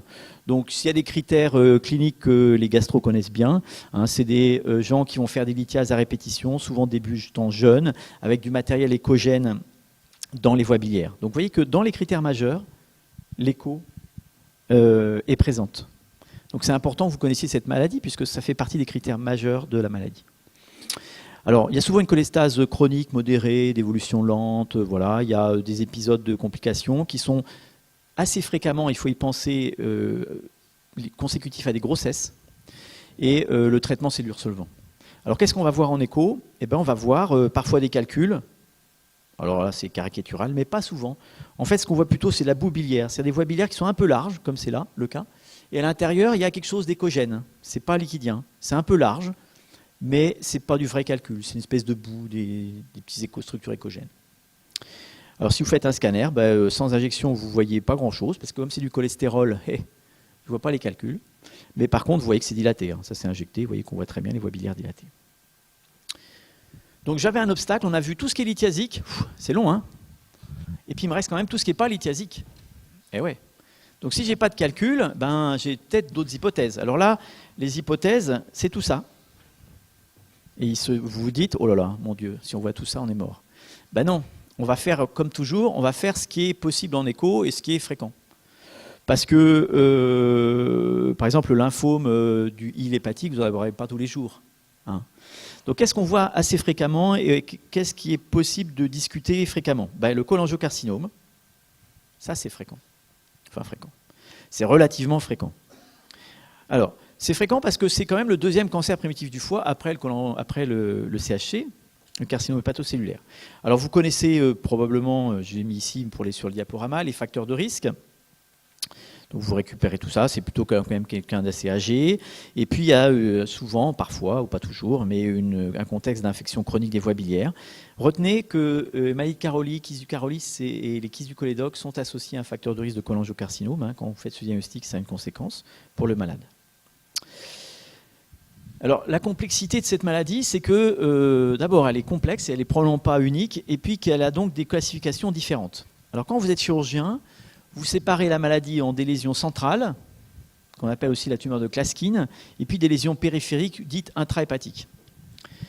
Quand vous êtes japonais, vous séparez ça sur plutôt un critère histologique, macroscopique. C'est-à-dire que vous dites que c'est plutôt prolifératif, c'est plutôt infiltrant, ou c'est plutôt comme un polype dans la voie biliaire. Et puis quand vous êtes radioclinique, ça veut dire un petit peu européen, qui font un peu, comme moi, un peu de radio et pas mal de clinique, ou l'inverse, eh ben, vous allez dire, il y a trois formes en fait. Il y a une forme intrahépatique, une grosse masse, quoi. Il y a une forme centrale qui correspond à la tumeur centrale de Klatskin de nos chirurgiens. Et puis il y a une forme extrahépatique. Alors, vous voyez que c'est pas très simple, quoi. Si on fait des schémas, vous avez la forme intrahépatique, c'est une boule.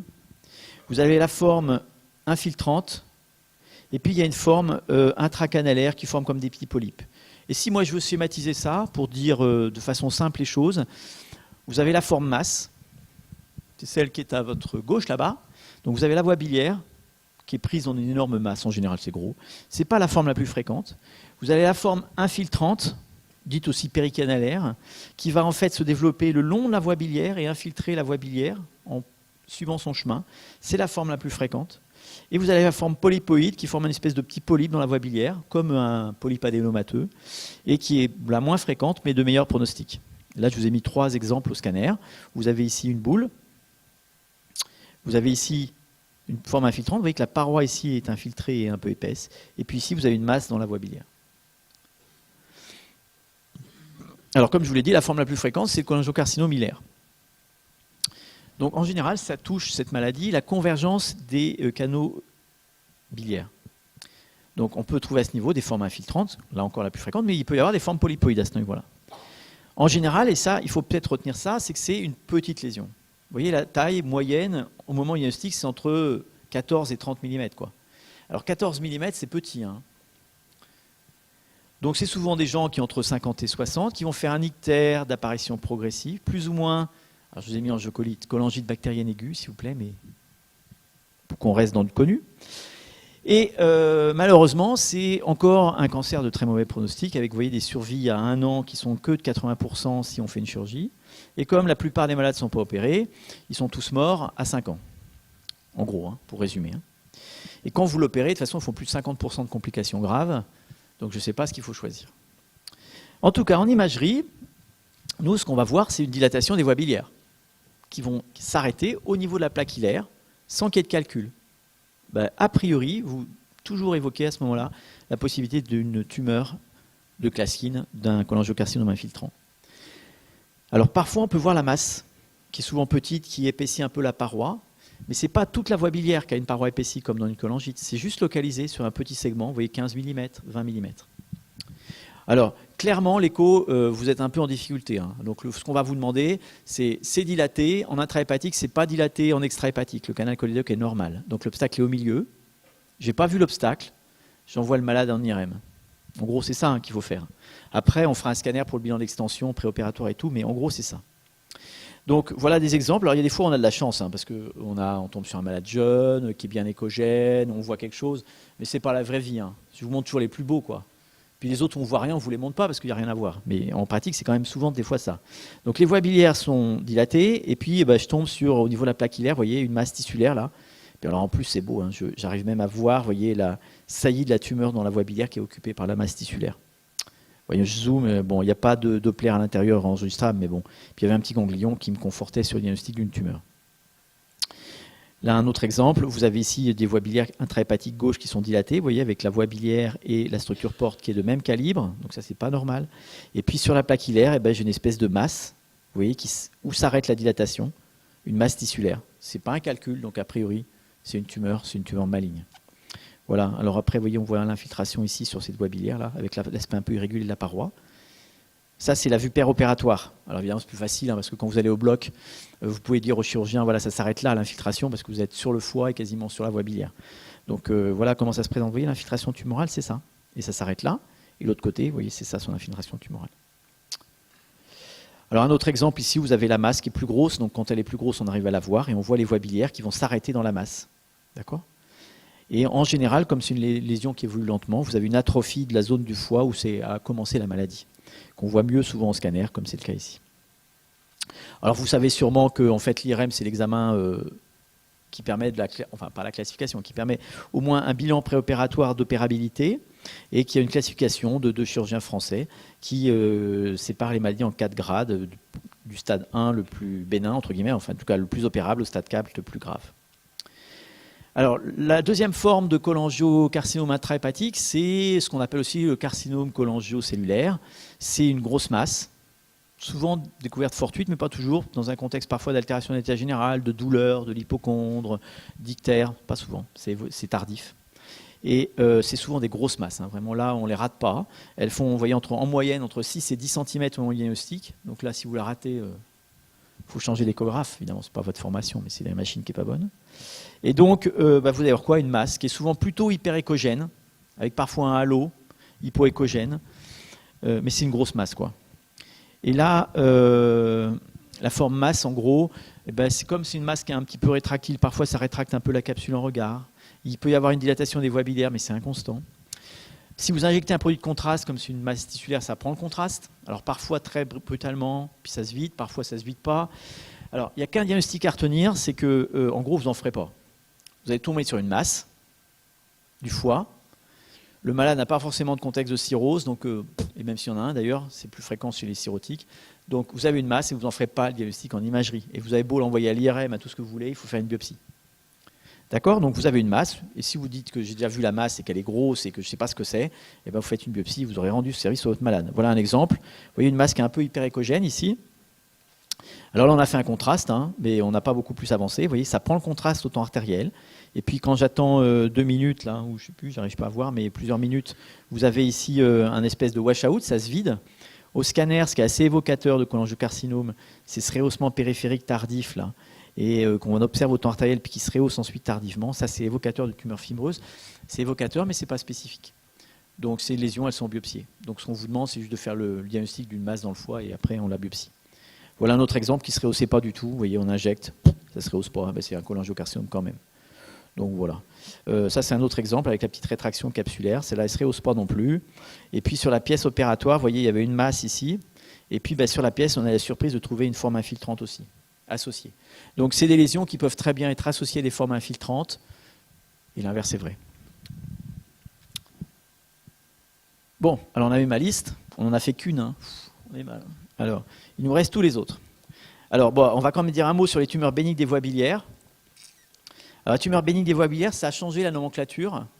Donc, c'est une nomenclature qui est largement anglo-saxonne parce que c'est une description qui a été faite par les anapathes. Alors, il y a des bilines, des IPEN, des MCN.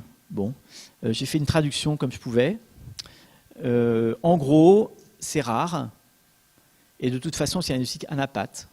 Donc quand vous avez une tumeur solide dans les voies biliaires, c'est un cancer jusqu'à preuve du contraire. Pour l'échographiste. Pour le gastro, c'est plus compliqué parce qu'il va falloir qu'il y ait une histologie. Et l'histologie d'un Klaskin, par exemple, c'est compliqué. Mais pour nous, imageurs, c'est une tumeur maligne jusqu'à preuve du contraire parce que les tumeurs bénignes sont rares. Donc je vous montre un exemple quand même, mais qui est une pièce opératoire qui a permis de faire un diagnostic. Voilà, vous voyez dans la voie biliaire principale une masse tissulaire. Pour moi, c'est un cholangiocarcinome. peut-être dans une forme polypoïde, donc qui fait que la voie biliaire est complètement obstruée et qu'il n'y a pas de syndrome de masse autour. Là, c'est au scanner, ici, mais c'est qu'un diagnostic opératoire. Et puis, donc, il y a ce qu'on appelait avant le cystadénome biliaire, qui s'appelle maintenant normalement néoplasie mucineuse kystique, mais il y a beaucoup de gens qui continuent à appeler ça cystadénome biliaire parce qu'on aime bien les habitudes et puis qu'on a du mal à changer. Donc ça, c'est une tumeur, comme son nom l'indique, qui est kystique, développée à partir de la voie biliaire, qui est plutôt d'âge moyen, j'étais gentil, hein, c'est plutôt des femmes plutôt âgées. C'est relativement rare et c'est développé sur les voies biliaires intrahépatiques. Donc c'est une lésion qui est dans le foie, kystique. Donc il y a une forme bénigne et il y a une forme maligne. Ça passe de l'un à l'autre. Donc quand vous en faites le diagnostic, vous pouvez évoquer la forme maligne s'il y a un bourgeon tissulaire ou s'il y a une grosse masse tissulaire. Quand c'est très kystique, c'est plutôt bénin. Mais comme l'un est le précurseur de l'autre, en général, on a tendance à les enlever. Donc ça communique avec la voie biliaire, ce qui permet de faire le diagnostic hein, en général. Mais si vous voulez le faire, vous pouvez le faire en IRM, parce qu'on a des produits de contraste hépatospécifiques. En écho, évidemment, c'est difficile. Donc je vous montre ce que ça donne en écho. Voilà, ça c'est une masse qui n'est pas très kystique, hein, mais qui était un cystadénome biliaire. Ici, et puis ici un autre exemple beaucoup plus kystique. Alors, par rapport à un kyste biliaire, ça a des parois plus épaisses, c'est plus irrégulier, c'est parfois symptomatique.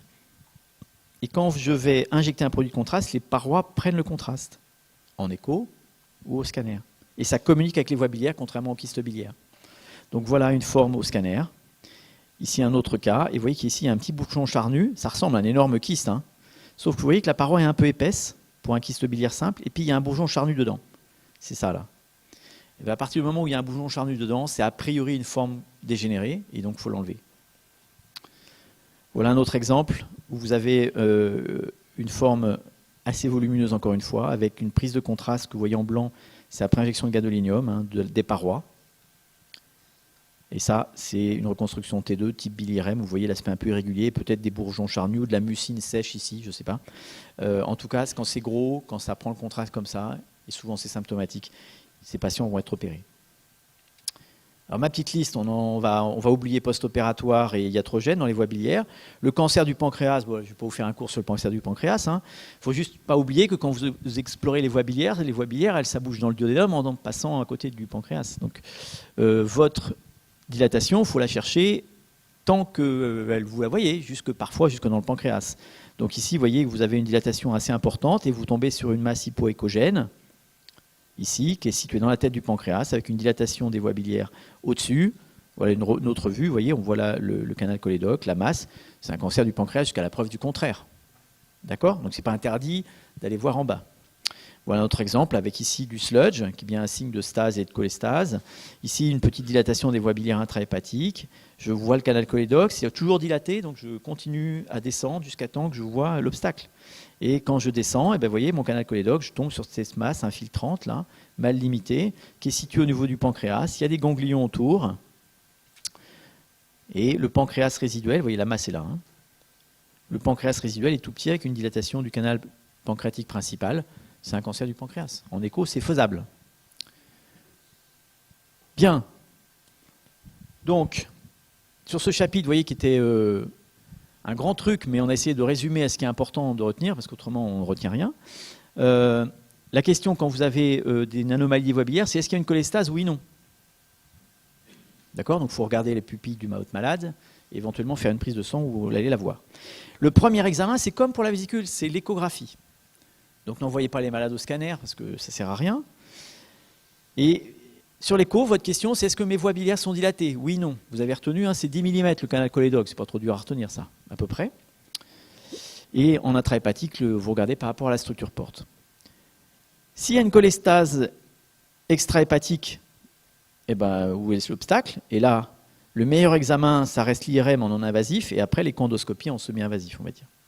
Si les voies biliaires ne sont pas dilatées, n'oubliez jamais qu'il y a peut-être une précocité un peu grande dans la prise en charge du malade, parce qu'il y a du stress et tout, et donc détente, et on va refaire ça tranquillement à 72 heures. Ça peut être une maladie inflammatoire, donc vous retenez qu'il faut regarder les parois de vos voies biliaires. Et puis, c'est peut-être un obstacle intermittent, et là, vous n'êtes pas bien. Mais On n'est pas parfait. Et puis, n'oubliez jamais qu'une cholestase, ça peut être aussi une cause intra-hépatique. Donc, pour conclure cet exposé, je dirais que l'échographie, j'espère que je vous ai convaincu que l'échographie, c'est examen de première intention dans l'évaluation de l'arbre biliaire. D'accord ? Que le scanner, c'est très bien s'il y a des complications, vous avez des difficultés, mais sûrement pas de première intention. L'IRM, c'est le meilleur examen non évasif pour le diagnostic de lithiase, mais ce n'est pas un examen à faire en urgence. Voilà. Je vais remercier toute l'équipe avec qui je travaille parce que en fait, les images, c'est un peu eux. C'est beaucoup mes gastro-entérologues, mes chirurgiens, les oncologues, mon anapathe. Enfin, il n'y en a plus d'ailleurs, il est parti en retraite. Voilà. Et je vous remercie tous de votre attention. Est-ce que vous avez des questions ? Merci. Est-ce qu'il y a des questions ? On a un petit peu de temps, oui.